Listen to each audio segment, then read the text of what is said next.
Bem, boa noite a todos, né? É um prazer recebê-los aqui nessa live. A gente está participando aqui de mais um ICEI Talks, né? Que é um evento promovido pelo Instituto de Ciências Exatas e Informática da PUC Minas, né? E hoje nós temos aqui a presença do palestrante Ângelo Galvão. Então, antes de passar a palavra para ele, né, eu queria dizer também que a gente está promovendo essa live aqui, essa conferência, o curso de Sistemas de Informação, né, que está à frente aí dessa conferência, né, e uma promoção do curso de Sistemas de Informação do São Gabriel, e também coadjuvante aí como o curso de Análise e Desenvolvimento de Sistemas, né, coordenado pelo professor Claudinei, que também está presente aí, e eu coordeno o curso de Sistemas de Informação. Só uma breve apresentação do Ângelo, né? Ele tem um currículo extenso, eu vou falar os fatos principais, né? A formação dele de graduação em Ciência da Computação. Ele é pós-graduado em Arquitetura de Software pela PUC Minas, inclusive na pós-graduação que nós nos conhecemos, né, Ângelo? Isso. Eu fui o orientador do TCC do Ângelo, ele fez um TCC na área de integração, né? Tecnologias de integração de sistemas distribuídos, baseado em Red Hat, Apache. O Ângelo atua há 10 anos como engenheiro e consultor da Red Hat, que é uma empresa muito conhecida, né? Norte-americana. Inclusive, ele mora atualmente na Carolina do Norte, nos Estados Unidos, onde ele trabalha, né? Na Red Hat, na sede da Red Hat. Ele é especialista em arquiteturas cloud, de integração, né? E trabalha com várias tecnologias muito úteis para aplicações distribuídas, como, por exemplo, Apache Camel, Apache ActiveMQ, Apache Kafka, OpenShift, Wildfly, InfiniSpan, etc., né? E aí, assim, um resumo, né, do que ele vai falar para a gente, né? Ele vai se referir aí ao fato das organizações atualmente trabalharem com um grande volume de dados, os seus departamentos de tecnologias, né? Esses dados vêm de várias fontes, então são dados que precisam ser monitorados, precisam ser também auditados, muitas vezes, rastreados, né? Como, por exemplo, cliques de usuários, de clientes, né? Coisas, por exemplo, na Amazon, né? Que eles precisam fazer esse tipo de estatística, e outras empresas também, né? E dados transacionais, registros de vendas, diversos registros, registros de bancos também, né, transações financeiras, e toda essa complexidade aumentou muito, né? Então, atualmente nós vivemos um mundo em que é necessário fazer a integração, né, de diversas bases de dados, e essas bases de dados incluem não apenas bases de dados SQL normais, né, as bases SQL, como também bases NoSQL, que são bases baseadas em cache, search index, repositórios de dados, como Data Warehouse, Data Lake, e nesse contexto, né, a gente observa que a necessidade de uma integração desses dados e também de uma disponibilidade deles de uma forma mais adequada à necessidade do cliente, né?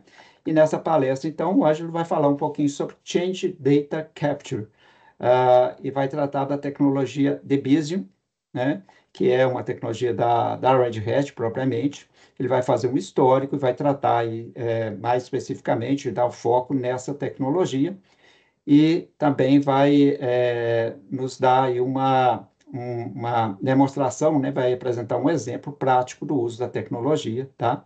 Para a integração de dados. Ô, Ângelo, eu acho que é isso, né? Então, eu passo a palavra aí para você, fique à vontade, tá? Eu estou aqui como coadjuvante, né? A palavra é toda sua, fique à vontade aí para a sua exposição, tá? Tá Só bom. combinar uma coisa com os presentes. Ao final da palestra, vocês terão a oportunidade de trazer suas perguntas, suas dúvidas, tá? Porque dessa forma a gente organiza melhor aqui a apresentação. Então, se tiverem dúvidas, agora, se tiverem dúvidas ao longo da palestra, também podem ir postando aí no chat, que a gente vai anotando e ao final a gente dá a palavra aí para o Ângelo para responder as dúvidas, tá? Ângelo, está com você. Tá, joia. Deixa eu só iniciar a apresentação, modo apresentação aqui. É, Opa. Consegue ver? Perfeito. Perfeito, maravilha, pessoal. Primeiramente, queria agradecer ao professor Pedro por essa oportunidade aqui de a gente conversar um pouquinho sobre Debizium, né? E o padrão que ele implementa, que é o Change Data Capture. Então, obrigado. Espero que em outras oportunidades aqui a gente pode conversar com o pessoal e mostrar as novas tendências de integração, de cloud, de arquitetura que tá surgindo no mercado e principalmente que está surgindo na comunidade open source, né? Então, o tema da palestra de hoje é exatamente o que está escrito aí no slide, Change Data Capture. E Change Data Capture não é nada mais, nada menos que um padrão de projeto, tá? A gente vai conversar sobre esse padrão de projeto, o que ele é, os casos de uso que ele implementa e, e sobre o Debizium, que é um projeto que também é open source que implementa esse padrão, tá? Então, a agenda da nossa apresentação é bem simples, tá? A gente vai falar do desafio de dados. Como o padrão ele envolve dados, a gente tem que entender quais são os problemas que a gente está enfrentando atualmente em relação aos dados. As empresas, o que as empresas estão sofrendo em relação aos dados, para justificar a utilização de um padrão como o Change Data Capture. Então, nós vamos explicar o que é o Change Data Capture, apresentar o Debizium para vocês, então, como ele implementa esse padrão, o que ele faz, depois a gente vai falar sobre um padrão que chama Outbox Partner, que é o padrão Outbox, que é um padrão que o Debizium implementa, ou ajuda você a implementar quando está desenvolvendo suas soluções. E a gente vai encerrar justamente com a demonstração implementando esse padrão Outbox Partner, utilizando o Debizium, tá? Eu espero que vocês gostem, né? Mas vai ser bem interessante. Eu ia começar a apresentação falando quem que eu sou, né? Mas o professor Pedro fez uma introdução, até generosa introdução sobre minha pessoa, mas é basicamente isso, tá? Eu sou engenheiro da Red Hat, já trabalhei como arquiteto na consultoria da Red Hat,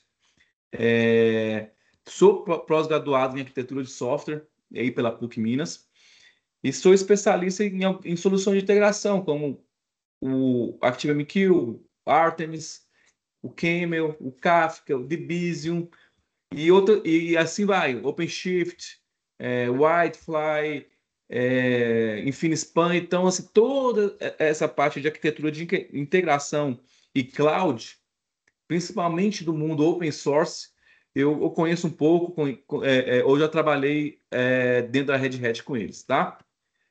Eu coloquei umas fotinhas aqui para vocês conhecerem a matriz aqui da Red Hat.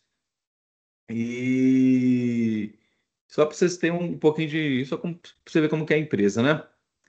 Mas vamos direto ao que interessa. Vamos falar dos desafios de dados.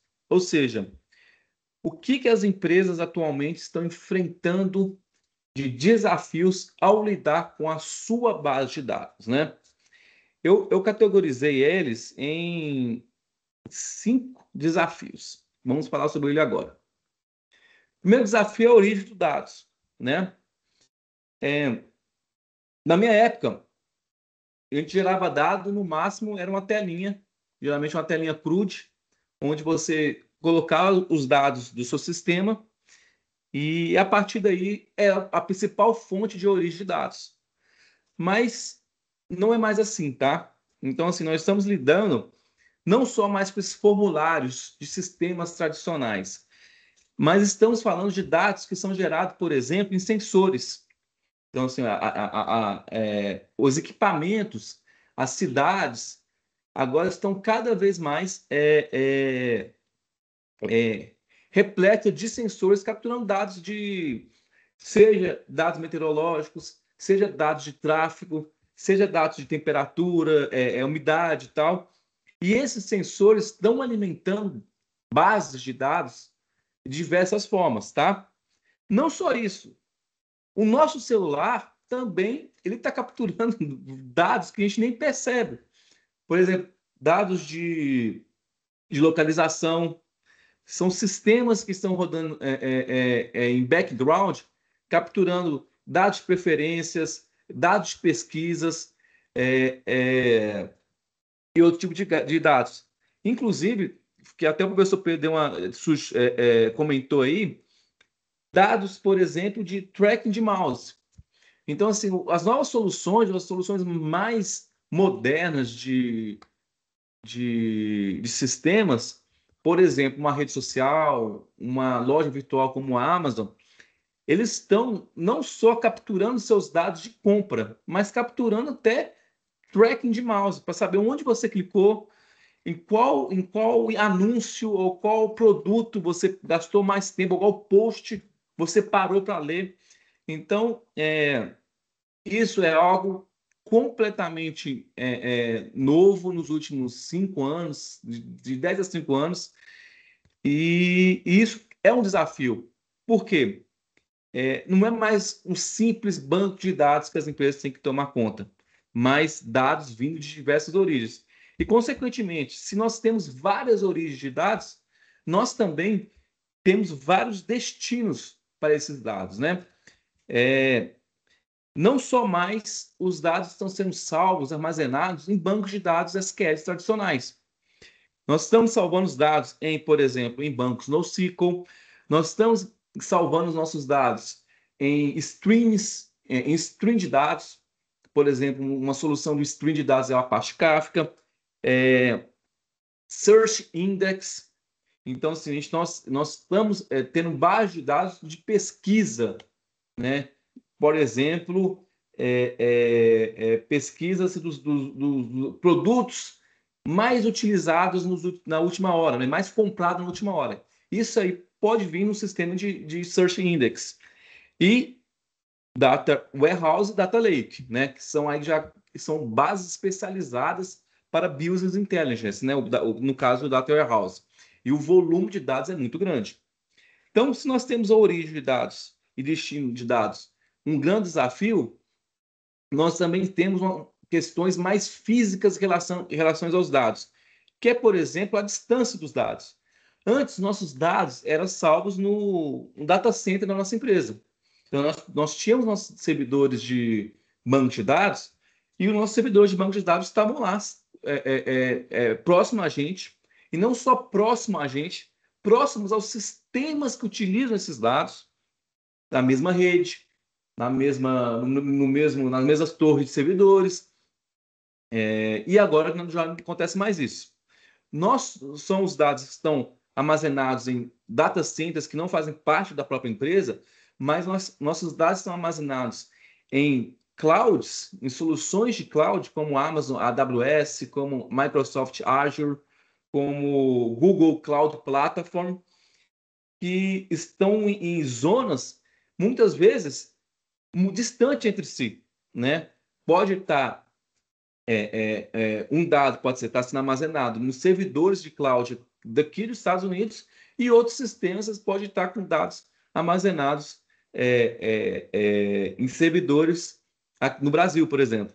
E não só isso, existem soluções atualmente que não só envolvem dados separados na mesma cloud, na mesma solução de cloud, mas em clouds distantes, diferentes. Existem soluções, por exemplo, que estão rodando, por exemplo, numa cloud Amazon, mas os dados estão numa cloud Azure, por exemplo, né? Então, esses são os nossos desafios em relação à distância de dados, né? Não só isso, volume, tá? O volume de dados agora, a gente não está falando de gigas, mas nós estamos falando de terabytes, de petabytes, né? O volume de dados é muito maior. Se antes, como eu disse, a gente adicionava dados na nossa base de dados através de formulários web, o volume de dados gerados é muito baixo em comparação, por exemplo, aos dados gerados em sensores espalhados por aí. Pense, por exemplo, num carro como um carro elétrico que dirige automático, com a direção automática. A quantidade de sensores que tem dentro de um carro como esse. E a quantidade de dados que estão sendo gerados por segundo, né? Que está vindo desses sensores e que está alimentando toda a inteligência de direção do próprio carro E não somente isso, porque esses dados gerados por esses sensores, eles são depois espelhados para um servidor central para melhorar a inteligência de direção do próprio carro, né? Então, nós estamos falando de um volume muito maior de dados que estão sendo gerados nas soluções atualmente, né? E isso cai no nosso último desafio, que é o tempo de processamento ou de distribuição desse próprio dado. Se antes, por exemplo, nós tínhamos soluções de business intelligence, o tempo para gerar, por exemplo, um relatório de BI não era tão necessário, não precisava ser em real time, ou seja, você não tinha essa informação processada em tempo real. Agora, isso já não funciona mais, tá?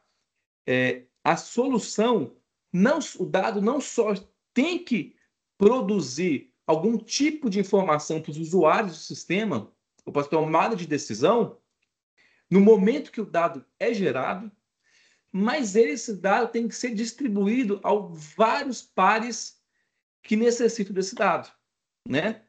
A integração não está mais um para um, tá? Ela está mais distribuída em diversos componentes de software. Ficou claro isso aqui? Essa primeira parte aqui dos desafios dos dados? Acredito que sim, né? Então, frente a esses desafios de dados, a esses desafios que as novas soluções de software estão gerando para os criadores dessa solução, novos padrões se fez necessário, tá? E um desse padrão é o Change Data Capture, que nada mais, nada menos que é um padrão que trabalha o dado ou os eventos que acontecem nos dados como eventos. Então,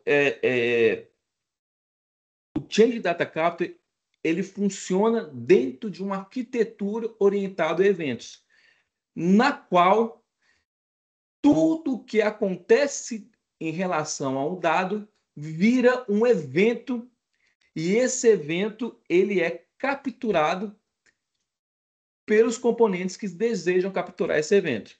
A gente vai entender isso aqui quando a gente falar de Debezium, tá? Mas, de forma bem resumida, o Change Data Capture é nada mais, nada menos que uma forma de movimentar os dados. Ele é uma forma de movimento. E quando a gente pensa uma forma de movimento, a gente pensa o dado estava em uma origem e esse dado se moveu para um destino, tá? Ou vários destinos.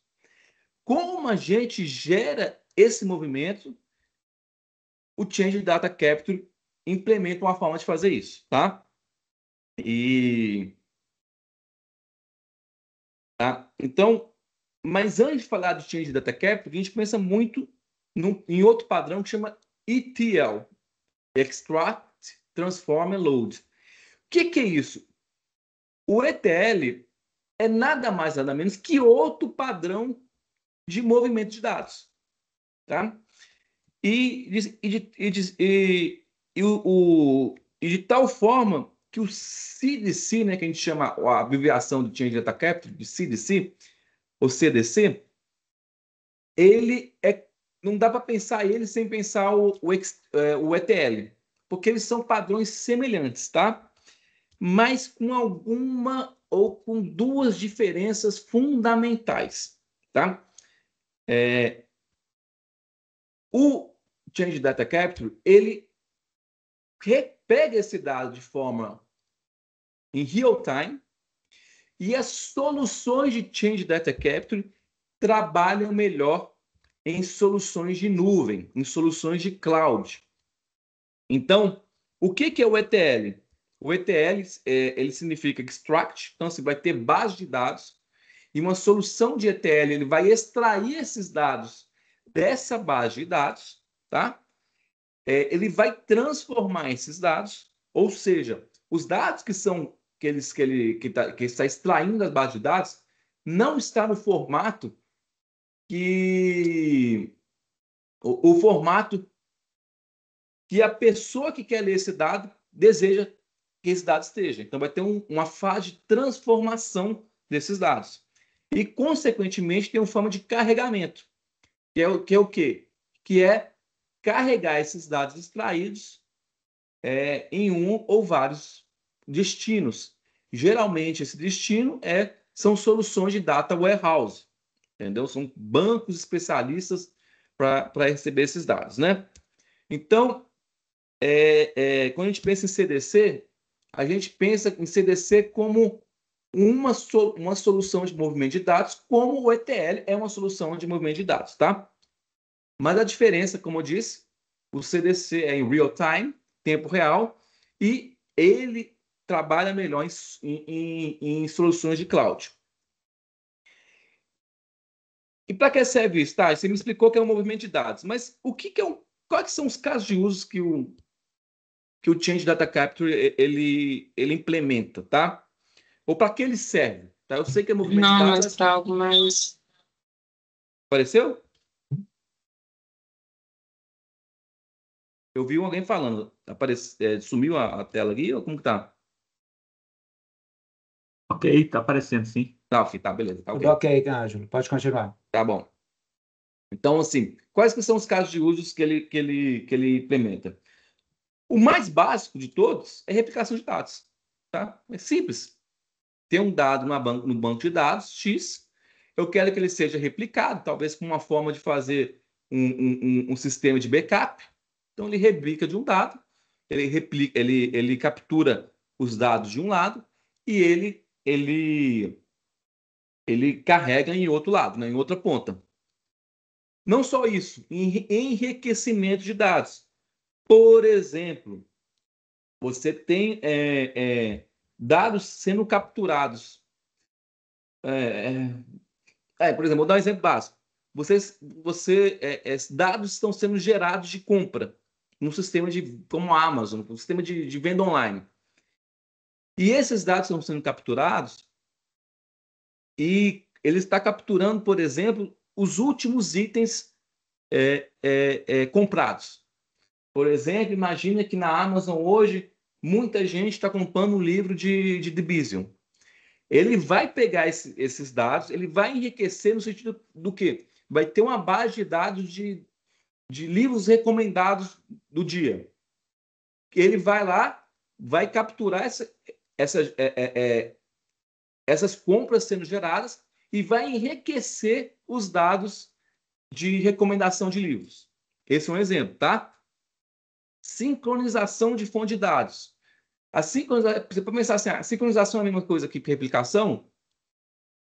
No fundo mas o caso de uso é diferente. Vou dar um exemplo básico. Microserviço. Você está sincronizando microserviços.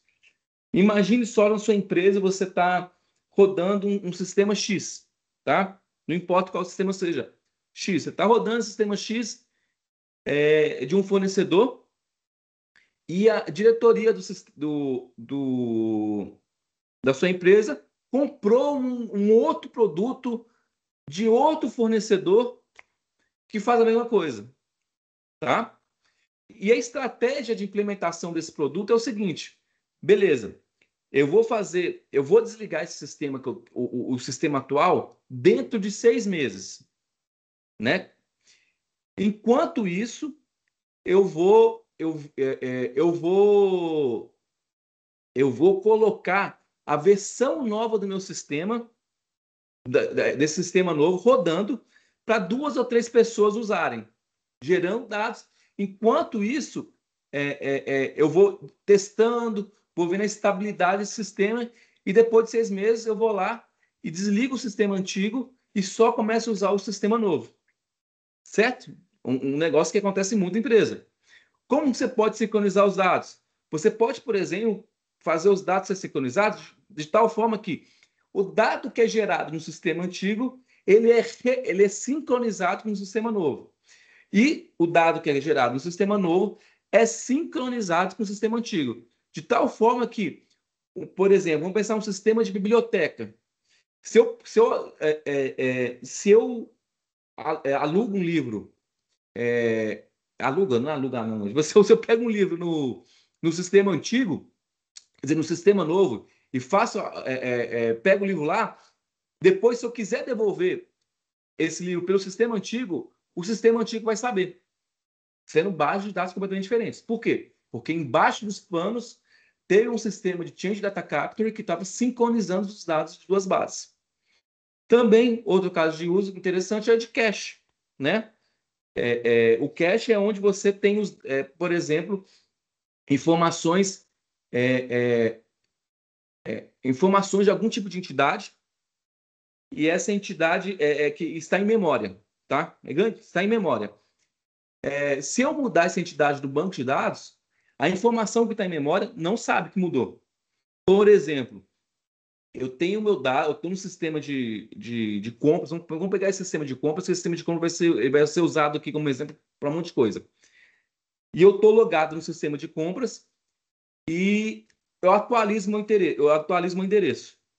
Mas esse endereço não foi atualizado no cache.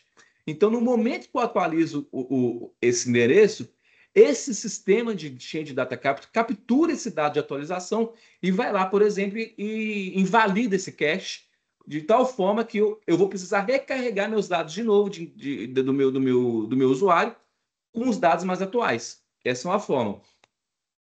E uma outra forma que é logo de auditoria. Existem soluções, principalmente soluções que são regulamentadas por leis governamentais, que precisa saber exatamente o que aconteceu com o dado. Por exemplo, com o dado de um cidadão. Tá? Então, por exemplo, se eu atualizei qualquer dado de um cidadão, por exemplo, coloquei um endereço novo, coloquei um pagamento de imposto, gerei um pagamento de imposto, ou etc. e tal, eu tenho que gerar um log de auditoria. Lembre que você sabe, quando você vai lá ler uma tabela, você sabe o status do dado atual.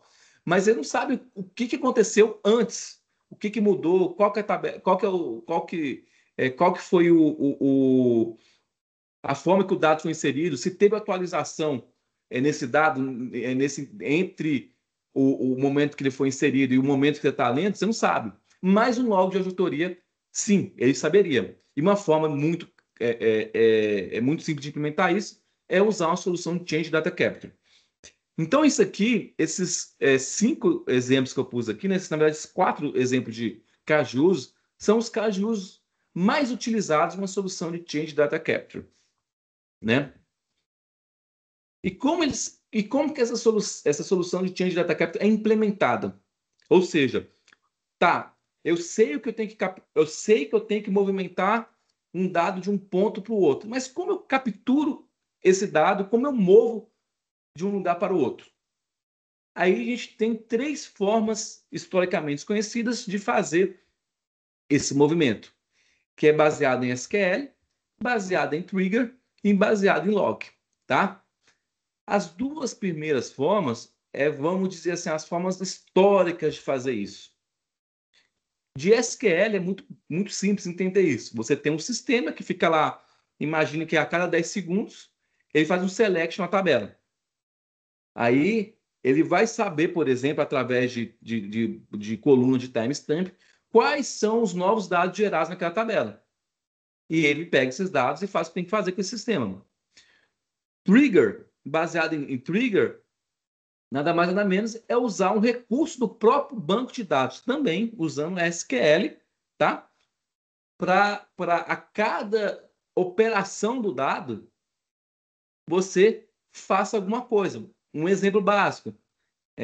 Existe a trigger on create. Então, assim, quando você criar o dado numa base de dados, por exemplo, você dá um inset, quando ele for criar, ele faz outra coisa que você quer fazer com esse dado. Você movimenta esse dado para outro lugar, usando triggers.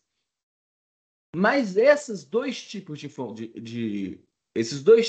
formas de implementar o Change Data Capture, que é o SQL e o Trigger, tem 2 grandes problemas. Primeiro, que são extremamente invasivas, tá?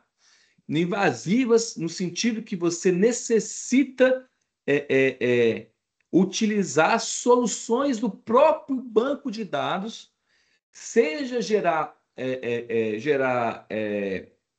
statements SQL, seja usar as triggers para implementar isso, tá? Além disso, essas duas formas ele tem uma penalidade de performance na sua solução, porque além de oferecer dados para o sistema através de select, insert e tal, vai ter outro sistema acessando o banco de dados, rodando triggers, rodando outros SQLs, justamente para capturar esse dado. Então, tem uma penalidade de performance também. São soluções invasivas de performance e cada banco de dados oferece uma forma de fazer isso. Então, por exemplo, se você tem 5 bancos de dados diferentes na sua empresa, isso é uma coisa muito comum, né? Você vai precisar de uma solução para cada um desses bancos de dados, caso você queira fazer um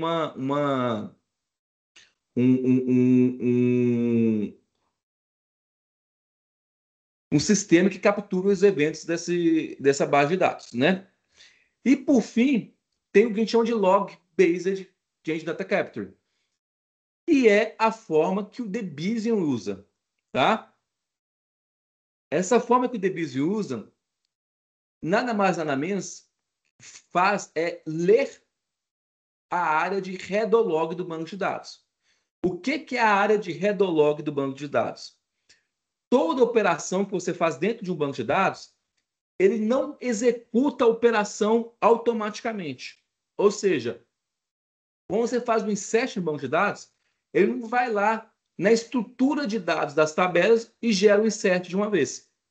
Ele gera um registro no redo-log, geralmente é um log binário do próprio banco de dados, e dá o commit. Eu fiz o commit. Então, retorna para o cliente que ele executou a operação.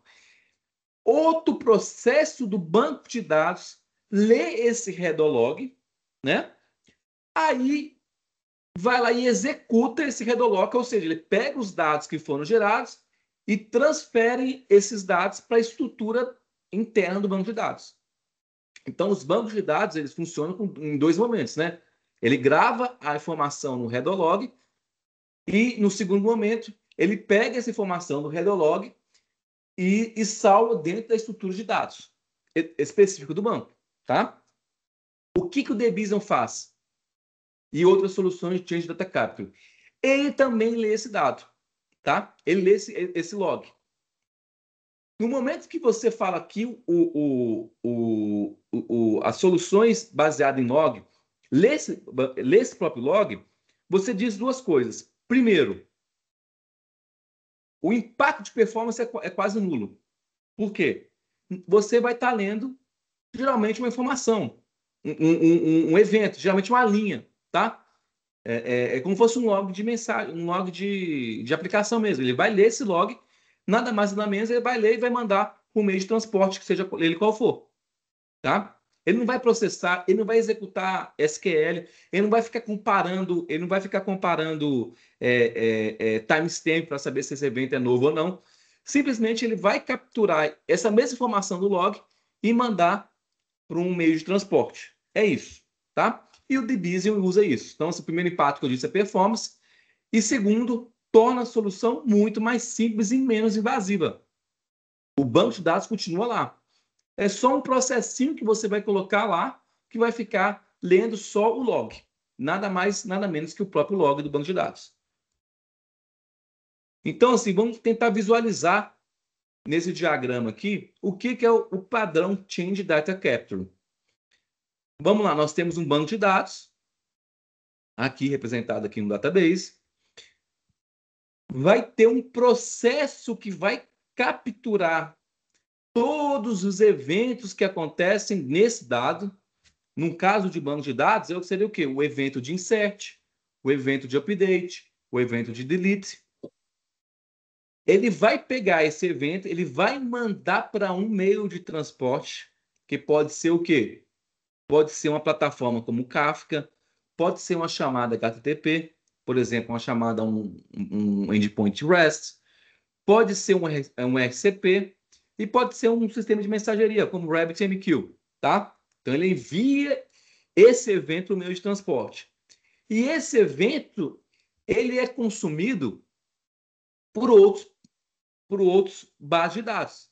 Você lembra que eu disse que o Change Data Capture nada mais nada menos que ser um movimento de dados de um ponto A para um ponto B? O ponto B pode ser o quê? Pode ser outro banco de dados, pode ser inclusive uma outra solução ETL, pode ser um sistema de log, uma função cloud, data warehouse, data lake, um índice de pesquisa, um cache. Então, isso que representa muito bem o Change Data Capture. O que é esse padrão, tá? Então, falamos do padrão, o que é o Debizium? Nada mais, nada menos que um produto que implementa esse padrão. Só isso. O produto em si é muito simples, né? Apesar de... não, eu não vou falar que é muito simples. Apesar que um projeto de Change Data Capture não é simples, o padrão é muito simples de entender, tá? É isso. Então, o Debizium, se você quiser conhecer ele, você entra no debizium.io, esse é o site deles, se você tiver curiosidades. E essa aqui é a descrição do que é o Debizium pro próprio pessoal de engenharia que desenvolve o produto. Que é nada mais, nada menos que o Debizium é um conjunto de sistemas distribuídos para capturar mudanças no seu banco de dados. De tal forma que as aplicações podem ver essas mudanças e responder a elas, tá? O Debizium grava no nível de linha, mudança em cada tabela de banco de dados, dentro de um stream de eventos, tá? E as aplicações podem simplesmente ler esse stream, ver as mudanças nas mesma hora que elas ocorreram. É nada mais ou menos que isso, tá? E o Debizium, o que está por trás do Debizium? Duas coisas, a Apache Kafka e o Kafka Connect. O Apache Kafka é uma solução de streaming open source que é mantida pelo Apache, tá? Pelo projeto, como diz? Projeto Apache. E dentro desse projeto Kafka, né, vamos pensar o projeto Kafka como um guarda-chuva, existe uma solução chamada Kafka Connect, que é uma solução de integração, que facilita a integração de sistemas usando a parte Kafka como meio. Então, o Debizium é uma plataforma que utiliza o Apache Kafka como meio de transportes e o Kafka Connect para integrar o banco de dados com a Apache Kafka. É basicamente isso. A gente pode ver muito bem aqui nesse diagrama também, tá? Olha só como funciona. Vamos pensar assim, nós temos duas bases de dados, tá? MySQL e Postgres, tá? No meio a gente tem o Apache Kafka. O Apache Kafka é onde os eventos vão ser distribuídos para os meios, tá? No lado do MySQL, dos bancos de dados, nós temos rodando um Kafka Connect. Dentro desse Kafka Connect, a gente tem um conector, e a informação, isso é importante saber, nós temos um conector para o MySQL e temos um conector para o Postgres. No outro lado, nós também temos o Kafka Connect e temos três tipos de conectores. Um conector para o Elasticsearch. O Elasticsearch é um exemplo de Search Index. Nós temos o conector para o InfiniSpan. O InfiniSpan é um exemplo de cache. E, consequentemente, nós temos o outro conector para um banco de dados analítico. Ou seja, outro banco de dados. Tá? Então, o Debizium é nada mais, nada menos que um conector que conecta ao banco de dados. E vamos lembrar que é o Change Data Capture. Ele não conecta ao banco de dados em si, mas ele conecta ao log, o redolog do banco de dados. Ele está lendo o redolog do banco de dados, está capturando os eventos do redolog do banco de dados, está disponibilizando esses eventos numa Apache Kafka e a Apache Kafka está distribuindo esses eventos para outros destinos de dados que se interessam por esses eventos. Seja ele um Elasticsearch, um Infinispam, um Cache, um Search Index ou outro banco de dados. Parece simples, né? E é. De certa forma, ele é. Então, isso que é o Debezium, tá? Tá até claro isso aqui, o que é o Debezium até no momento?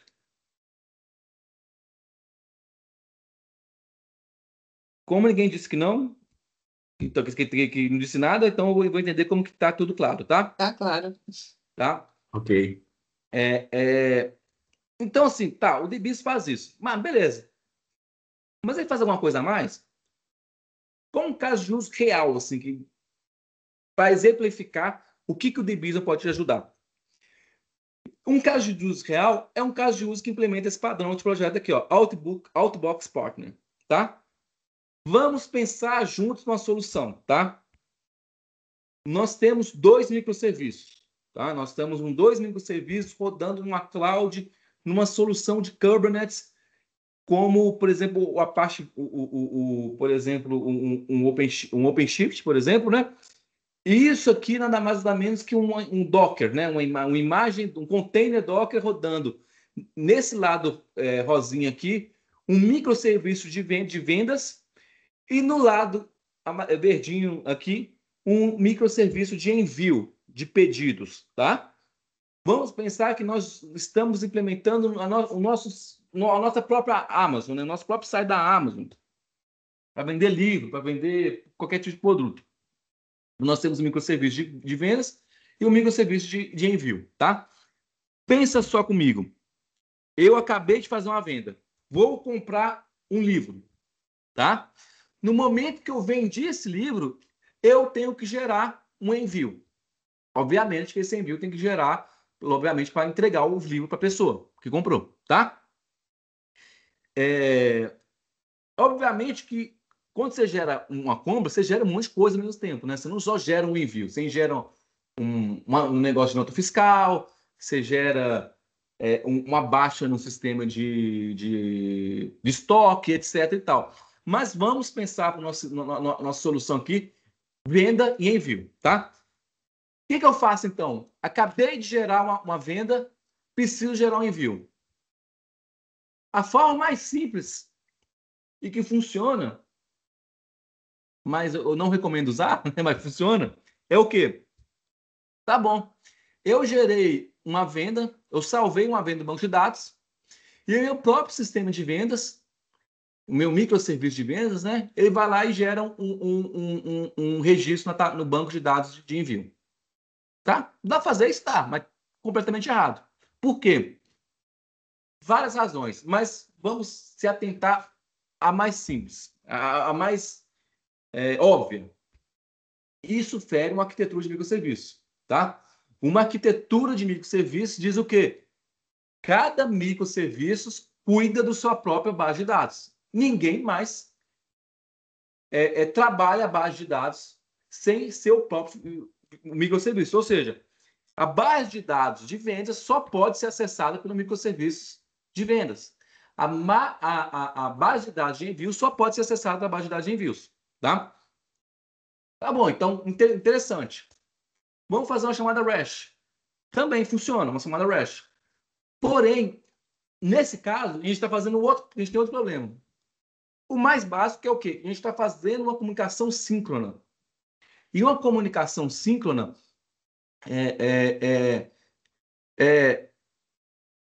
tem um problema do quê?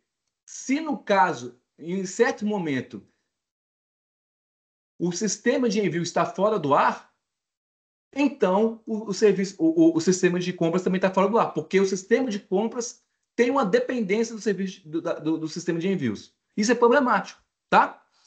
Então, isso não é algo que a gente quer. A gente quer que o sistema de compras seja independente do sistema de envio. Ou seja, o problema no serviço do sistema de envio não pode gerar uma indisponibilidade do sistema de compras. Então, isso também não é uma forma interessante de fazer esse tipo de integração. E a gente pode pensar, ok, então beleza. A gente acabou com a comunicação direta, uma comunicação síncrona, e vamos pensar na comunicação assíncrona. A gente pode fazer, por exemplo, no momento que você gera uma compra, você publica uma mensagem em um broker de mensagem, um terceiro componente, e o sistema de envio lê essa mensagem e gera um envio. Ótimo! Essa é uma solução que já começa a ficar uma solução super boa.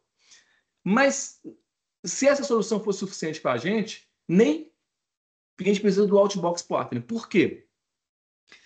Porque uma solução de broker tem um problema. E o problema é o quê? Você não possui o histórico de mensagens enviadas dentro de um broker. Ou seja, no momento que a mensagem é consumida pelo broker, no momento que a mensagem de compra é consumida pelo sistema de envios, a mensagem desapareceu. Isso tem um problema, tá? Vamos pensar o seguinte: a gente tem nosso sistema rodando por 6 meses já, tudo funcionando desse jeitinho aqui, tá? Mas o que acontece? A gente está tendo muita fraude. Aí nosso time de segurança falou assim, ó, a gente tem que colocar um sistema de detecção de fraude, tá? E nosso sistema de detecção de fraude, ele tem que capturar os eventos de vendas não só a partir do momento que eu instalei o sistema de detecção de fraude, mas eu preciso saber o histórico de todas as vendas que aconteceram no nosso sistema, para aí sim alimentar o nosso sistema, a inteligência do nosso sistema de detecção de fraude, para a gente pedir fraudes na nossa empresa, tá? Com essa solução, a gente não consegue. Mas com a solução, a gente só mudou aqui, às vezes, para Kafka, a gente consegue. Ou seja, a gente trocou uma solução de mensageria tradicional para um sistema, uma plataforma de streaming de mensagem. O que o Kafka faz com uma solução de mensageria padrão não faz? Ele consegue fazer replay das mensagens. Ou seja, qualquer novo sistema, qualquer novo microserviços que se interessar por consumir, por exemplo, as mensagens de compras, de vendas, na verdade, né? Vendas, ele consegue consumir todas as mensagens já geradas anteriormente. Vou dar outro exemplo. Eu vou colocar um novo sistema agora, mas é um sistema de recomendação. E o sistema de recomendação, ele captura todas as mensagens, todas as vendas nas últimas, por exemplo, nas últimas 10 dias, o último dia e na última hora. E com isso ele vê quais que são os produtos mais vendidos e gera uma recomendação na página inicial do site, né, do e-commerce. Ou seja, ele também precisa não só consumir uma mensagem e a mensagem sumir, mas ele precisa consumir todas as mensagens criadas desde tempos atrás, nesse caso de uso de 10 dias atrás, para conseguir gerar uma recomendação. É por isso que existe uma plataforma como Kafka, para você conseguir não só gerar uma mensagem, mas os consumidores dessas mensagens consumir as mesmas mensagens sempre que assim puder, né? Mas tem um problema também. É aí que vai entrar o Outbox Partner. Uma solução como o Kafka não tem transação. É isso mesmo. Não é uma solução transacional. E qual é o problema disso? Esse é um problema enorme. Por exemplo, quando eu gero uma venda, por exemplo, eu gero uma venda e mando a mensagem para o Kafka, tá? Mas dá um problema. Deu um problema lá, perdi a mensagem, deu um erro lá. O que acontece? Você vai perder a venda? Não perdeu a venda. Por quê? Porque quando você salva a mensagem no banco de dados de vendas e envia a mensagem para o Kafka, não é uma transação. Então, isso tem como consequência o quê? Se pode gerar uma venda sem envio, ou pior ainda, você pode gerar um envio mas sem ter gerado a venda. Por quê? Você imagina que acontece um erro no banco de dados, você faz um rollback no banco de dados, mas você não consegue cancelar a mensagem que você enviou para o Kafka. Essa mensagem que você enviou para o Kafka vai ser consumida lá pelo banco de dados de envio e vai gerar um envio para o cliente. É por isso que existe um negócio que chama Outbox Partner. O que é esse Outbox Partner? Ele ajuda a integração de um meio transacional com um meio não transacional. É simplesmente isso. É para tentar resolver uma deficiência de um meio de transporte que não suporta transação. Por exemplo, aqui nessa imagem, ele é muito claro o que acontece aqui. Por exemplo, gerei uma venda, que é esse entity aqui. Então, eu gerei uma venda, criei uma venda. Ao mesmo tempo que eu criei uma venda, eu crio um negócio, uma tabela especial que chama Outbox. Falei assim, ó, gerei um evento de vendas. Então, é um evento, orientado a eventos, uma arquitetura orientada a eventos. Então, e quando eu gerei esse registro aqui na tabela de Outbox, eu gerei dentro de uma transação. Olha que interessante. Então, não tem o problema, por exemplo, de a entidade ser salva e eu enviar para o Kafka e dar o rollback e eu não conseguir fazer nada. Porque tanto o evento quanto a transação acontece numa transação só, né? Quer dizer, quando o evento de geração e a entidade que foi salva acontece numa transação só. O que vai acontecer? Depois vai ter um segundo segundo componente, que é esse publisher, que vai estar lendo essa tabela. Ela vai ler que gerou um evento, ela vai ler esse evento e publicar dentro de um evento bus, que no nosso caso aqui é um Kafka.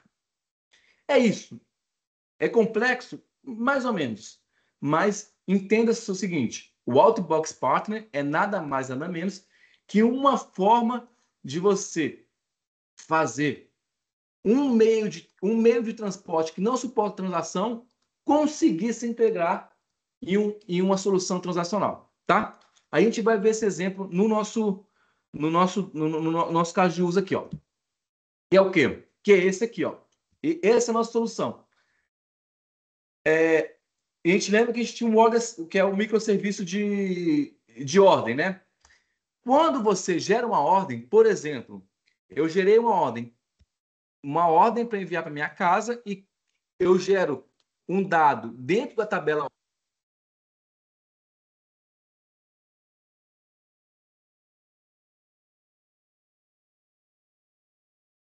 Ô, Ângelo, você Eu ficou não estou mudo. conseguindo ouvir mais também. Ângelo, Perdão, voltou aqui.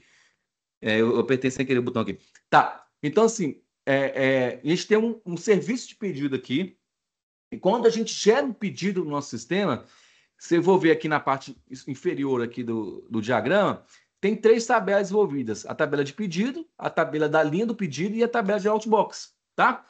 Ou seja, eu fiz um pedido de um livro, de 2 livros. Então, eu fiz um pedido de 2 livros para entregar no meu endereço. A linha do pedido é o quê? O livro X, o livro Y, e gerei um evento. Criei um pedido e salvei na Outbox, na tabela Outbox. Aqui em cima tem até um exemplo de como funciona uma tabela Outbox usando o Debizium, que é o quê? Tem o aggregate type, que é o tipo da entidade, que é a order, o ID que eu gerei para a ordem, e o evento. Olha que interessante, o evento é criei um pedido, né? Order create, que é criei um pedido. E o payload é o dado em si, que foi gerado, tá? Aí o que acontece? O Debizium lê esse negócio, manda esse dado num tópico do Kafka e manda, por exemplo, um shipment service, que é um microserviço de envio. É isso, tá? Então, vamos rodar o demo aqui, né? Isso aqui, eu falei muita coisa, vamos rodar o demo aqui. O que a gente tem aqui? Aqui a gente tem, olha só, a primeira coisa que eu queria mostrar para vocês é isso aqui, ó, tá? Quais são o evento que eu estou gerando? Como a gente está lidando com open source aqui, o Debizium nada mais nada menos que é uma solução open source, eu não criei essa demonstração. essa demonstração está disponível para todo mundo que quiser testar e rodar o Debizium. O Debizium no próprio GitHub, então como open source, o código-fonte do Debizium está no Debizium, github.com/Debizium, está tudo aqui. Dentro do Debizium, no projeto Debizium, tem um repositório chamado Debizium Examples, que aqui tem vários exemplos de como usar o Debizium, tá? Nós estamos usando um exemplo de Outbox. A gente está rodando o exemplo de Outbox aqui. O que eu quero te mostrar aqui, tá? A gente tem aqui duas tabelas, tá? Essa aqui é as tabelas de compras. Essa aqui então aqui é o banco de dados de compras. Na parte de baixo aqui é o banco de dados de envio. Não tem nada aqui por trás, tá? Não tem nada cadastrado aqui. O que a gente vai fazer no nosso exemplo aqui? A gente vai... Se lembra que são microserviços. Então, assim, é o REST que está rodando, tá? É muito difícil fazer algo visual do REST. Mas eu vou tentar mostrar para vocês aqui. O que eu estou fazendo aqui? Eu vou criar uma compra, tá? Eu vou criar uma compra aqui. Ou seja, eu estou mandando uma chamada REST com meus dados de compra para o meu serviço de compras, né, de pedidos. E olha para você ver, o meu pedido é bem simples, ó. Esse aqui é o JSON, né, do pedido.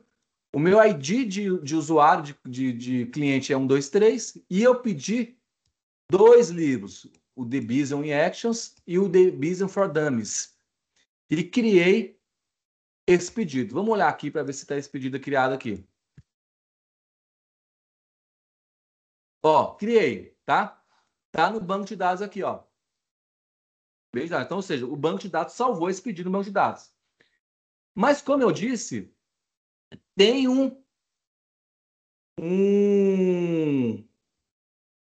Tem que achar aqui, peraí.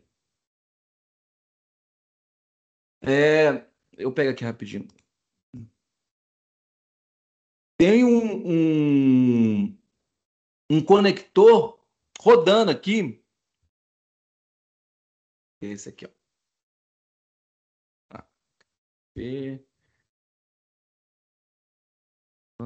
Isso que eu falei, não tô mostrando aqui. Ah, não, esse aqui, ó. É que é esse aqui mesmo?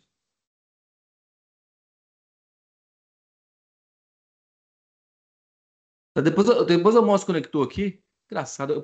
Eu acho que eu não salvei, não, tá? O que eu vou fazer aqui? Por isso que eu não fiz isso aqui. Eu tenho que fazer isso aqui, ó. Eu tenho que gerar um conector. Cara, vamos ver se tá rodando. Sabe como sempre que a gente quer mostrar, a gente dá problema, né? Tá. Deixa eu ver o que tá acontecendo aqui. Olha aqui, Deixa eu ver o que tá acontecendo aqui, gente. Só porque eu queria mostrar um negócio falhou. Eu gerei o pedido aqui. Vamos ver se você gerou o coisa aqui, tá? Então vamos.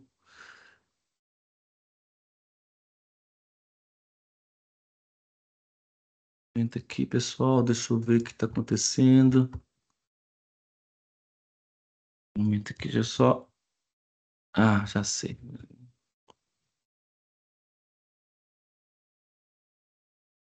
Opa.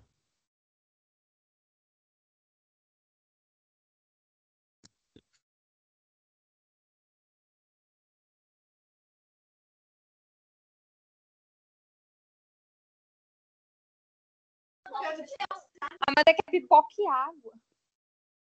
Aqui, eu tô parando tudo aqui e subindo de novo, tá, gente? Um momentinho aqui.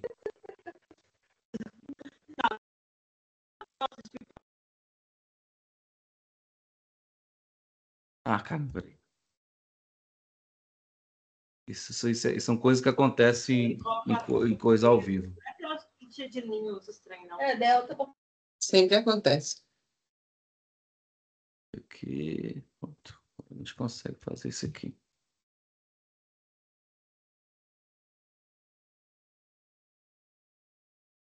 Ah.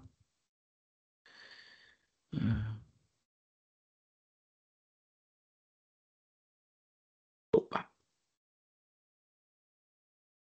Ok, agora a gente vai subir todo o sistema de novo, né? Vamos lá.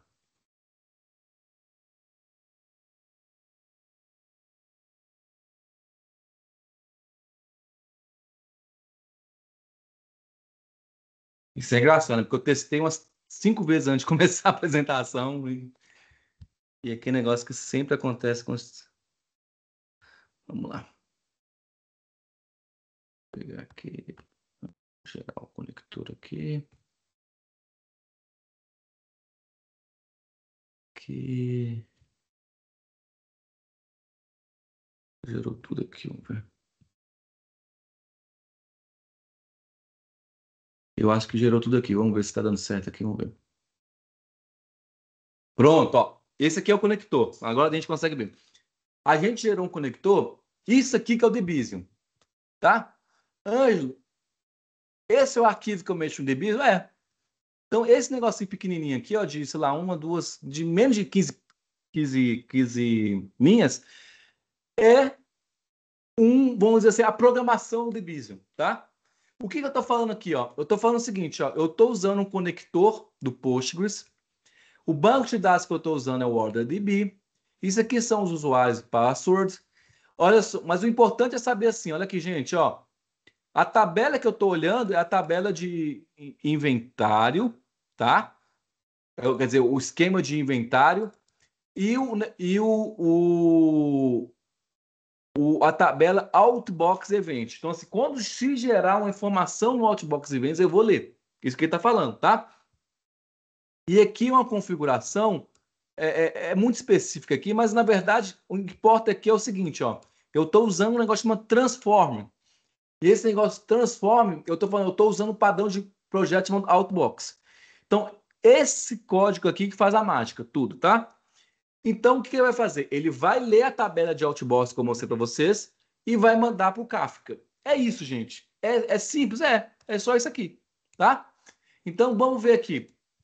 Acho que vou ter que gerar tudo de novo, né? Vou ter que gerar de novo vou ter que gerar de novo o dado aqui, ó. Então, vou gerar de novo o dado aqui. E vou criar o pedido aqui. Peraí. Tá. Criei o pedido. Ou seja, gerei um pedido novo. De novo, meu ID de consumidor é 123 e que peguei 2 livros, Debizium Action e Debizium for Dummies. Aí vou vir aqui, vou ler minha tabela está aqui, tá? E a tabela de inventário de pedido, né? A tabela de inventário de pedido é essa aqui, ó, inventory.shipment. Uai, tá aqui. O meu envio é do cliente 123, tá? E a ordem que eu gerei é da ordem 1. Se a gente for ver aqui, a ordem é o pedido, né? O ordem é pedido. O ID 1, ID 1. Então, esse dado aqui que eu gerei, ele criou o pedido aqui. Opa, ele criou o envio aqui. Tá ruim de visualizar isso. Aí a gente tem um negocinho aqui, ó, que é legal, para a gente tentar ver como funciona isso aqui, uma forma visual aqui, ó. Isso nada mais nada menos está usando aquele Open Tracing. O que é o Open Trace? Ele captura tudo que foi executado. É como se fizesse uma linha de tempo de uma transação dentro de vários sistemas, né? Vamos pegar aqui, por exemplo, ó, no serviço de order, e vamos ver aqui, ó, um post nessa linha de ordens aqui. Ó, vamos ver aqui de novo. Ó. Eu fiz o quê? Eu criei um post aqui, tá vendo? Nesse endpoint aqui, ó, /orders. O que eu estou fazendo aqui, nesses termos aqui, eu estou vendo o que aconteceu no microserviço de order, neste post aqui. Vamos ver. Find traces. Olha só que interessante. Eu achei. Esse aqui é o pedido que eu fiz. E olha que interessante. Ó, o que ele rodou? Vamos clicar o detalhe dele. Ele gerou 19 integrações. Ó, 12 integrações. O que ele fez? Ele chamou o endpoint orders, ele executou o serviço order service no microserviços. Olha que interessante. O Kafka Connect leu esse serviço, tá? O Kafka, quer dizer, esse log write, o Kafka, então ele leu, ele gravou no log, ele leu esse dado, depois ele executou o onSend, tudo dentro do Kafka Connect. E olha que interessante, ele gerou um recebimento no microserviço de shipment. Então, assim, ele recebeu aqui, né? E, ao mesmo tempo, ele fez outra coisa aqui, que isso aqui é para gerar log, tá? Isso aqui não interessa para a gente, mas o que interessa para a gente é isso aqui, ó. Então, isso aqui ele prova o seguinte, que eu gerei um post no microserviço de pedido, ele gravou esse post, o Kafka Connect capturou esse evento, lembra que o Debizo nada mais ou menos que um Kafka Connect, e o microserviço de shipment leu esse evento e, consequentemente, ele gerou o dado aqui. Tudo por baixo dos panos. Não tem chamada em nada. Quem está fazendo tudo isso é o Debizium, tudo fazendo isso lendo o readlog do banco de dados Postgres. Nesse caso aqui é Postgres, tá? Então, voltando à apresentação aqui, esse é o demo que eu queria mostrar para vocês, né? E acaba a apresentação. Então, é isso que eu queria falar para vocês. Espero que vocês tenham entendido, porque eu falei bastante coisa aqui por bastante tempo. Eu falei de bastante conceito para vocês aqui, de plataforma de streaming, bases transacionais, Kafka, um monte de coisa, um monte de código, que eu não sei se vocês têm familiaridade com isso. Porém, se vocês tiverem qualquer dúvida, vocês podem perguntar aqui. E aqui estão minhas redes sociais, né? O LinkedIn está aqui e o Blue Sky está aqui também. Se vocês querem acompanhar, eu falo um pouquinho também de tecnologia nesses pontos aí. Tá? É isso aí. Deixa eu voltar para a apresentação aqui. E vamos... Estou aberto a dúvidas. Ô, Ângelo, muito obrigado aí pela exposição, né? Eu acho que ficou muito claro, você explicou de uma forma muito clara, muito tranquila, né, para todo mundo, pelo menos assim, da minha parte, eu consegui, né, acompanhar bem, eu acredito que a maioria também, né? Principalmente esses alunos que eu estou reconhecendo aí da minha turma, né, que são da desenvolvimento de aplicações distribuídas, então já estudaram um pouquinho de microserviços, né, de arquiteturas distribuídas, então eles conseguem identificar bem aí a importância, né, desse tipo de middleware aí, desse tipo de solução. E dos padrões de projeto também, né, e o professor Claudinei, que está aqui também, né, ele é professor de projeto de software, também trabalha com soluções também a parte de modelagem, né, a parte de padrão de projeto, trabalho isso na disciplina. Eu queria, antes de ver se tem alguma pergunta aí da plateia, eu queria te fazer uma pergunta, Ângelo, sobre a questão do... A gente está com alunos aí, né, são futuros profissionais, né? O que você indica para eles em termos de futuro profissional nessa área? Como é que você vê essa utilização dessas ferramentas de CDC, né, CDC aí, e nos Estados Unidos, né, no Brasil, como é que é isso? Qual que é o mercado para isso? Como é que você atua aí? Dá uma palhinha aí pro pessoal aí. Entendi, tá. São dois conceitos, duas disciplinas chaves para a gente lidar com isso, tá?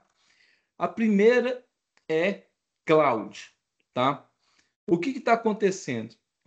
Como eu disse anteriormente, está sendo gerado muitos dados nas soluções atuais, tá?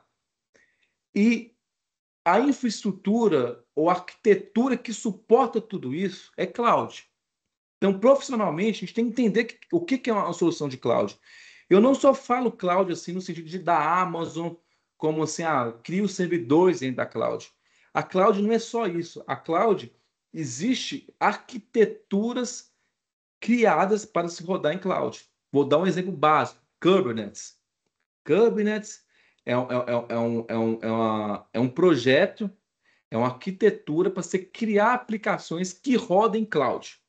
Básico. Então, assim, todo esse negócio que eu estou falando, microserviços, CDC, base de dados, que exigem coisas assim, estão sendo rodados em cloud. Entendeu?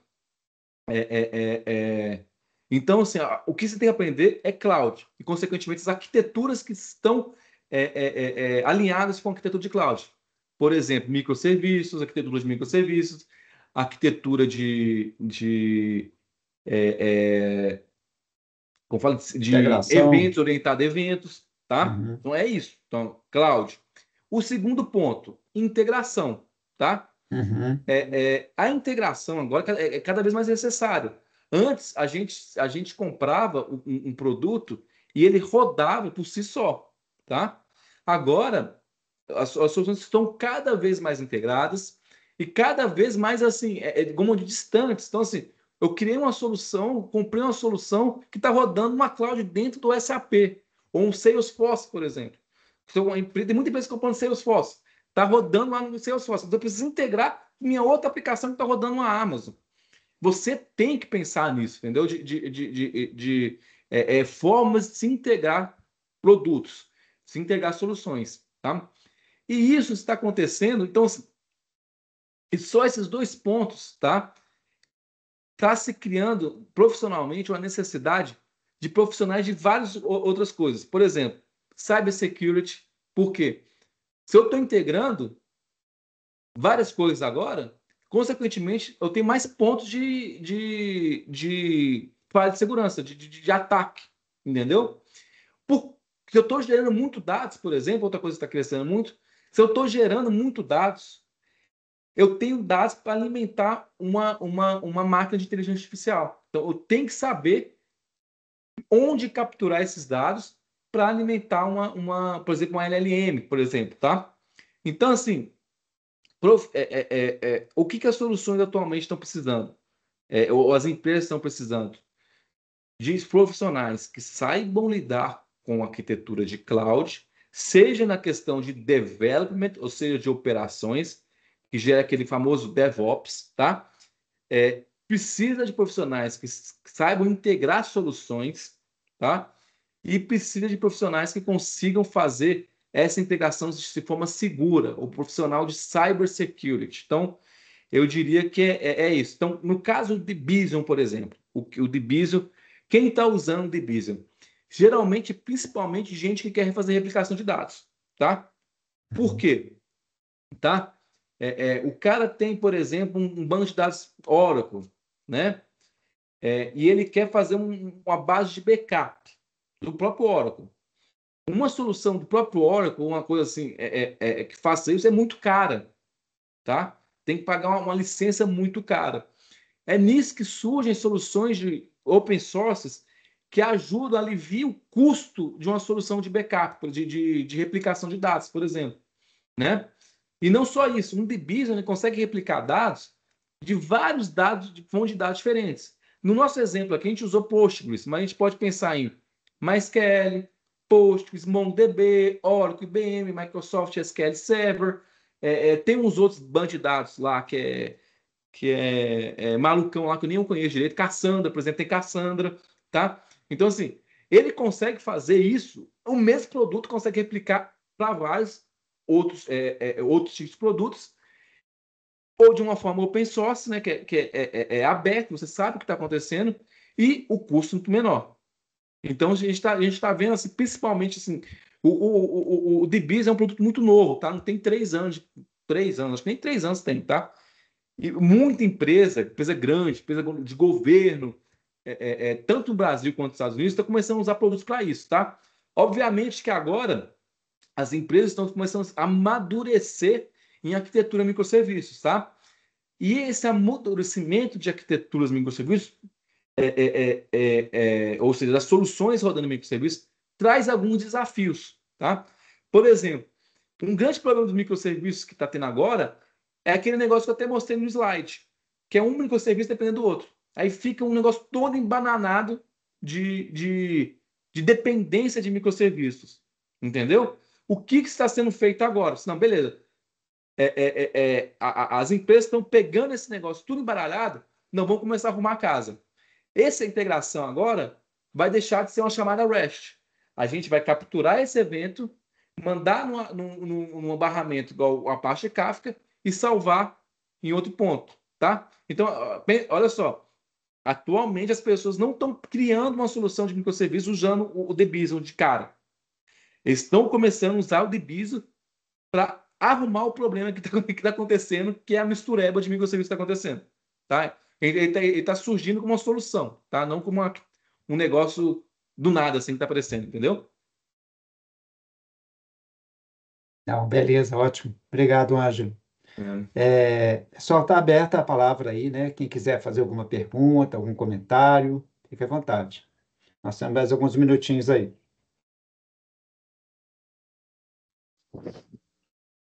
Eu tenho uma dúvida. Tá conseguindo me ouvir? Tô ouvindo, tô ouvindo. A gente estava no trabalho mexendo numa arquitetura de um projeto onde iriam ter, né, microserviços, né? Uhum. E uma das soluções que que o pessoal pensou foi replicar os dados, mas tipo assim, seria uma cópia de banco de dados para os dois serviços terem independência, para que se um cai, não perde a funcionalidade do outro. Ao mesmo Sim. tempo, também tem a outra solução de os dois alimentarem os dados, consumirem dados do mesmo banco. Nessa solução do Kafka que você falou, que ele replica dados, ele entraria nisso de Isso. um É, serviço é, replicar a dados? primeira solução que você falou é um caso de uso básico do Debian, que é o quê? Como eu disse, um microserviço, a arquitetura básica de um microserviço é um microserviço tem seu próprio banco de dados e não compartilha esse banco de dados com mais ninguém. Entendeu? Entendi. Então, por exemplo, se você precisa de um dado que ele tem que estar nesse microserviço, mas também você quer que ele esteja nesse outro microserviço também, você pode usar justamente o Debian para isso. Ele lê esse dado, né, o banco de dados, manda esse evento num Kafka, por exemplo, e esse banco de dados ele captura e esse dado também está disponível na outra ponta, no outro microserviço, que seria aquele caso que eu te falei de sincronização de dados, né? Uhum. Tem essa vantagem, mas assim, o conflito que a gente fica pensando nas vantagens e desvantagens, porque no outro, quando compartilham o mesmo banco, a gente tem economia de requests entre sistemas que vão ter que ficar sincronizando dados, vão ter que ficar consumindo dados de outros lugares Depende, tá? Depende. Porque, olha só, vamos pensar assim. Beleza, você pode até ter uma economia de requisições na rede, por exemplo. Mas pensa só, um banco de dados, dependendo do banco de dados, imagina você tem um banco de dados de um tamanho X, tá? E esse banco de dados de um tamanho X, ele consegue, ele suporta, por exemplo, 20 usuários simultâneos nele, tá? Então, por exemplo, um banco de dados no tamanho X, ele consegue 20, eu estou falando 20, assim, pode ser 100 mil, não sei, tá? Mas para visualizar o exemplo, 20 usuários ele performa muito bem, tá?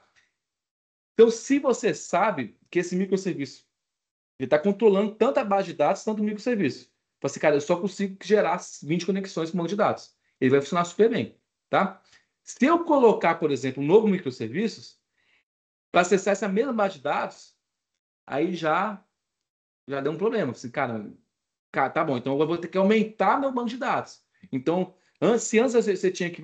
O problema era requisição de rede. Não, agora eu vou ter que criar um banco de dados com mais memória RAM. Se antes eu dava uma CPU para o banco de dados, agora eu dou duas CPUs, sabe? Então, assim, agora eu vou estruturar, tá? Eu vou fazer um escalonamento desse banco de dados para suportar 2 microserviços rodando. Esse é um problema físico. Vamos pensar um problema pior ainda. Por exemplo, você tem duas equipes trabalhando, uma no microserviço 1, outra no microserviço 2.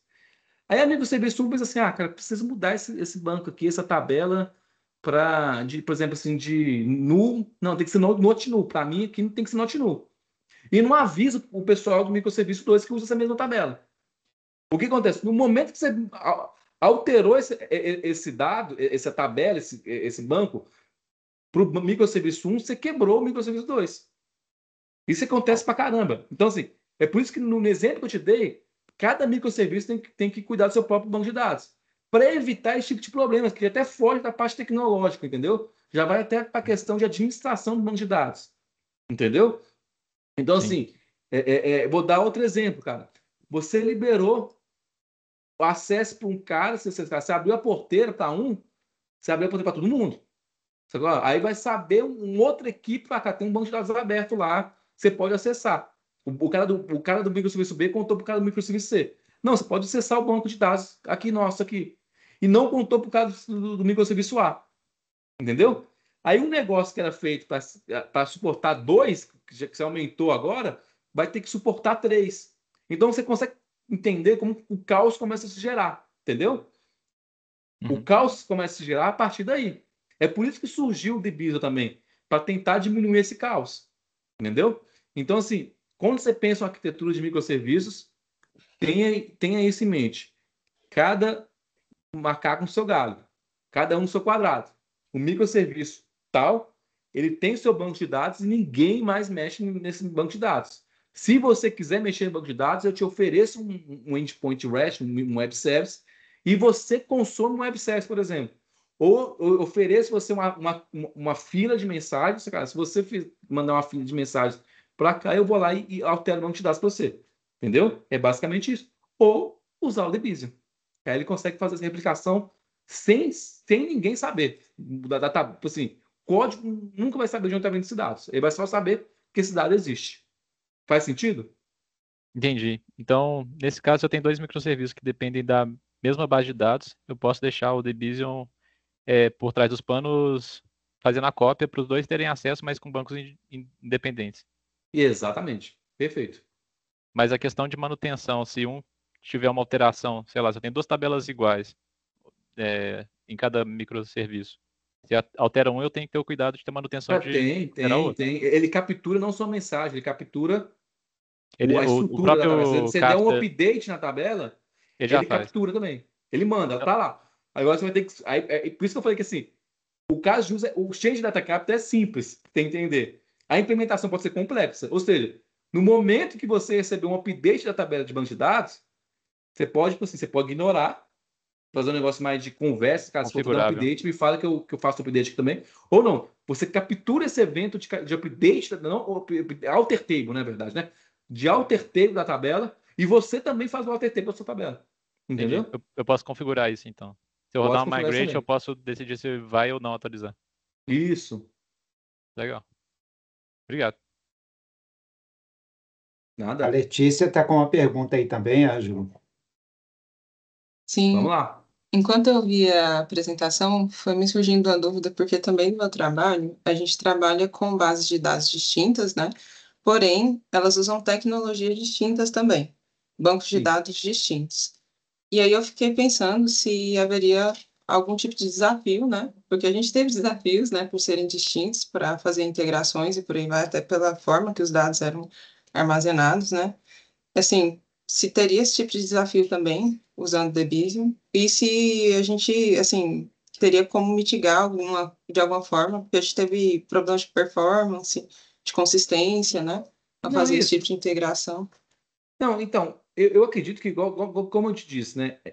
O Debizium, primeira questão, problema de performance.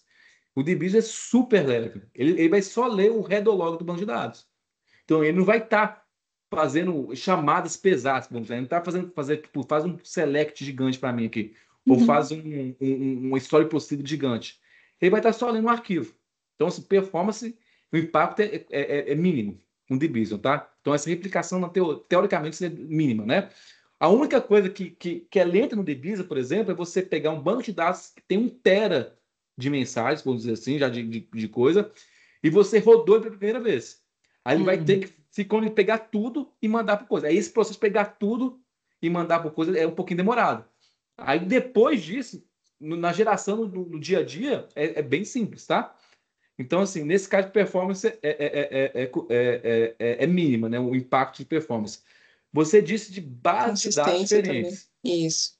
A base de dados diferentes, como eu disse, ele Com tipos de suporta tecnologias distintas.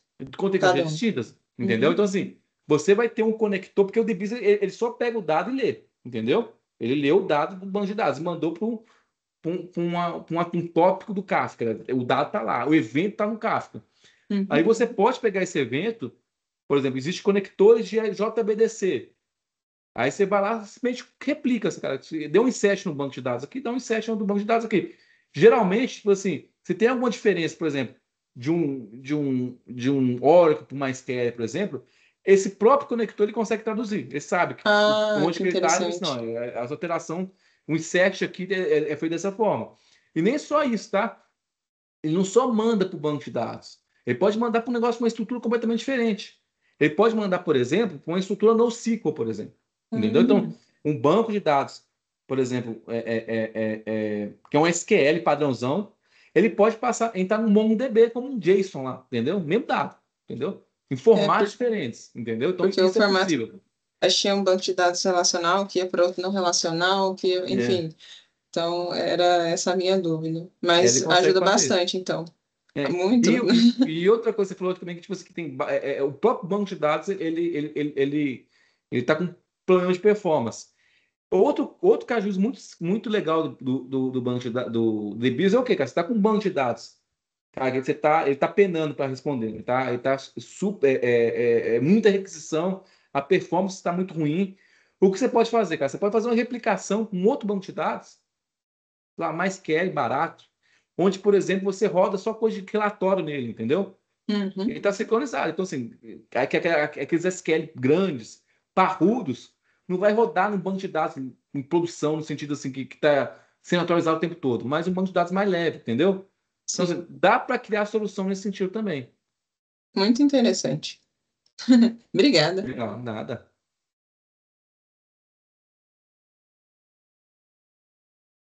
Pessoal, mais alguma dúvida, alguma pergunta?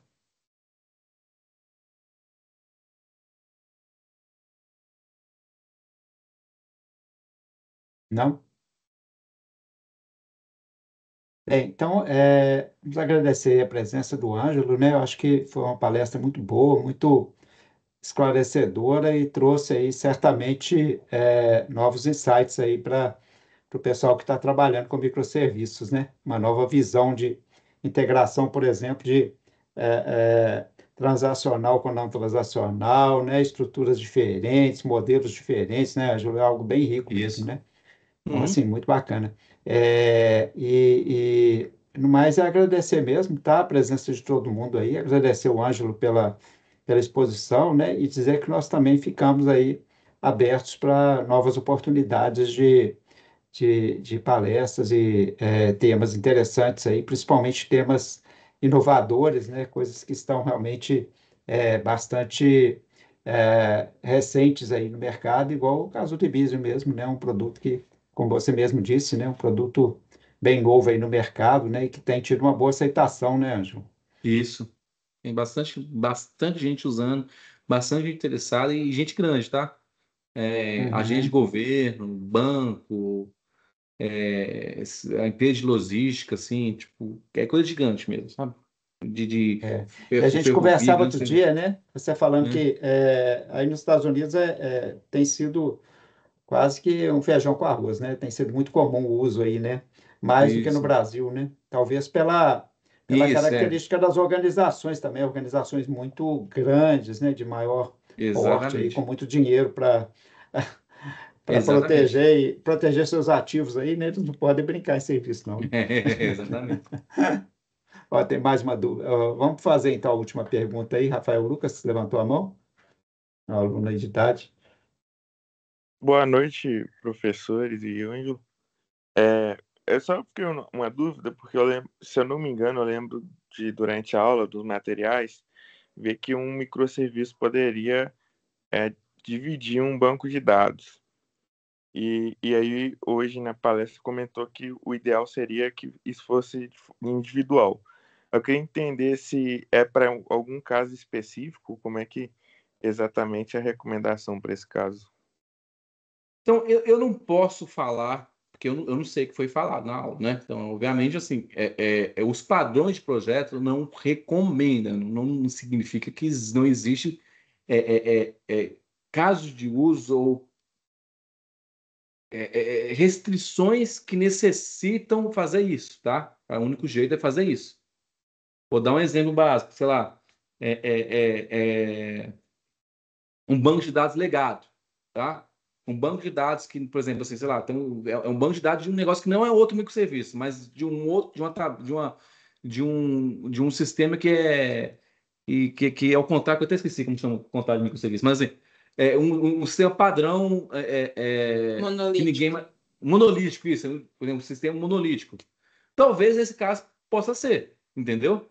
É um banco de dados que você não tem acesso, o negócio está perdido lá, e não tem outro jeito, você tem que conectar. Mas eu não sei o que foi explicar na sala de aula, então assim, eu não posso chegar aqui e negar um negócio que eu nem sei que foi falado. Mas eu posso falar o seguinte: quando a gente está falando de arquitetura de microserviços, 2 microserviços, geralmente o esperado é que cada microserviço cuide da sua própria base de dados, tá? E não deixe nenhum outro microserviço acessar, entendeu? Para ficar bem isolado mesmo. O microserviço tem que ser isolado, entendeu? Ô, Ângelo, só para complementar aí a sua explicação, né? Talvez, porque o Rafael, inclusive, é meu aluno aí. É, na verdade, o que a gente trabalhou na disciplina, porque eu fui fazendo todo um histórico desde SOA, né? Aquele início de orientação a serviços com SOA, que a gente tinha barramento, que a gente tinha, por exemplo, compartilhamento de base de dados, né? Isso, Então, esses modelos foram evoluindo, né? Então, acho isso, que é importante a gente frisar que, inclusive, microserviço não é ainda uma arquitetura madura no isso, sentido literal da coisa, né? Ainda está em construção. Então, isso é que eu falo que é exatamente. uma situação que a gente trabalha aí, toda essa evolução e esses modelos, tá? É isso mesmo.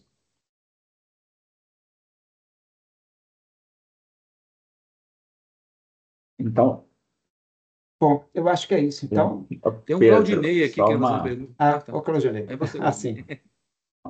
um comentário. Isso não seria mais no nível de tabela, né, o Ângelo? Só essa questão da descrição mesmo do microserviço. O microserviço, a ideia é que ele seja bem específico, né, de atualizar talvez uma única tabela. Então, você teria outros microserviços, não manipulariam aquela tabela, né, mas poderia, Desculpa, porque a eu base de não dados entendi você que tem falhou geralmente um muito grande. para mim aqui. Falhou tudo, Ah, eu não entendi. desculpa. Eu Repete acho que tudo. o meu áudio não está muito. Hum. Porque o microserviço não seria mais relacionado a uma tabela do banco de dados do que ao banco inteiro, porque ele é bem Não, específico, né? não, é o banco todo. A gente entende microserviços não só a tabela do banco de dados, mas a própria infraestrutura do microserviço. Por quê? Vou dar um exemplo básico, sabe?